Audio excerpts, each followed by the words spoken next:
mwanachuoni Muhammad Ali Adam al-Ethiopi,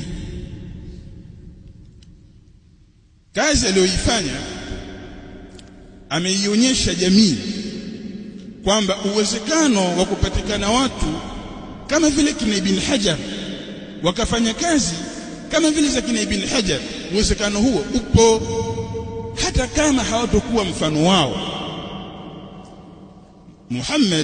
Sheikh Muhammad Ali Adam kuna baadhi ya vitabu ameviandika, nitataja vitabu vinne.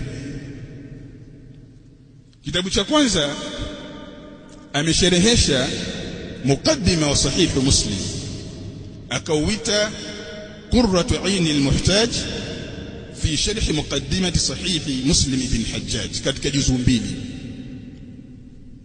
Halafu akisherehesha sahih Muslim akaita al-Bahr al-Muhit al-Thajjaj fi sharh sahih al-Imam Muslim ibn al-Hajjaj, katika juzu 45.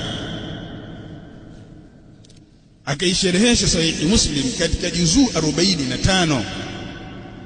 vile vile akaisherehesha Jami' at-Tirmidhi katika Ithafu at-Talib al-Ahwad bi sharh Jami' at-Tirmidhi katika juzuu 21. hakuishia hapo, akasherehesha Sunan an-Nasa'i katika juzuu 42, akaiita Dhakhiratul Uqba fi sharh al-Mujtaba. Ukichukua hizi juzuu, hivi vitabu pekee yake ni takriban juzuu 110 katika vitabu vinne. Ni kazi ya mtu mmoja tu. Katika wanaochuoni wa zama hizi tulizokuwa nazo sisi, ni binadamu kama sisi.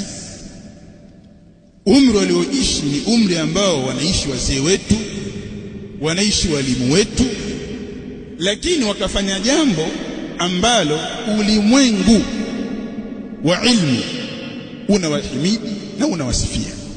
Sara ala darbi fawasal.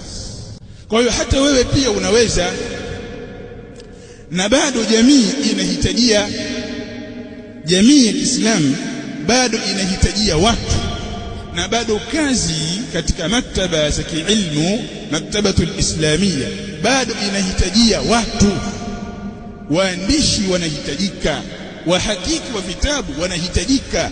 Bado katika lugha yetu ya Kiswahili kuna upungufu mkubwa mno kwenye hazina ya kuhifadhi ilmu. Kwa hiyo wewe mwanafunzi usikate tamaa. La taqul qad dhahabat arbabuhu, kullu man sara ala darbi wasal. Unaweza wewe ukaleta jambo ambalo umma wa Kiislamu wa Kiswahili wanaozungumza lugha ya Kiswahili, ukafanya jambo ambalo miaka karne na karne utakuwa wewe ni mwenye kuhimidiwa. Sasa waonaje wapatikane watu mfano wa hawa kama watu 20, 30, 100 duniani? bila shaka miji ingenawirika kwa ilmu. لن يصلح آخر هذه الأمة إلا بما صلح به أولها.